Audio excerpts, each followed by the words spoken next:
అన్నదమ్ముల జీవితం. ఒక కుటుంబంలో ఇద్దరు అన్నదమ్ములు. జన్యుపరమైన సమస్యల వల్ల అన్న కొంచెం తమ్ముడి కంటే 1 సంవత్సరం చిన్న వయస్సు పిల్లవాడిగా ఉండేవాడు. అన్న అమాయకుడని ఇంట్లోని పెద్దలు తమ్ముడికి పనులు చెప్తూ అన్నను జాగ్రత్తగా చూసుకునేవాళ్ళు. స్నేహితులు కావాలని అన్నను ఏడిపించినా తమ్ముడు అస్సలు ఊరుకునేవాడు కాదు. అన్నంటే ఇష్టం, నాన్నంటే ప్రాణం తనకి. చదువులో చిన్నవాడు, ఇంటర్ వరకే చదవగలిగాడు. కానీ అన్న చదువులో మాత్రం కొంచెం టైం తీసుకున్న డిప్లొమా పూర్తి చేశాడు.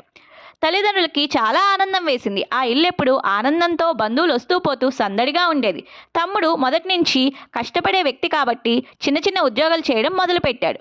కొన్ని కారణాల వల్ల అన్నకంటే ముందే తనకు నచ్చిన అమ్మాయిని పెళ్లి చేసుకుని ఇంటికి దూరం కావాల్సి వచ్చింది. తల్లిదండ్రులకంటూ ఆస్తిపాస్తులు ఉన్నా అన్ని బాధ్యతలు చిన్న కొడుకే చూసుకుంటాళ్లే అనుకున్న తల్లిదండ్రులకి నిరాశ మిగిలింది. తమ్ముడు బంధువుల ద్వారా కుటుంబంలోకి మళ్ళీ అడుగు పెడదామన్నా అది కొంచెం కష్టతరంలా మారింది.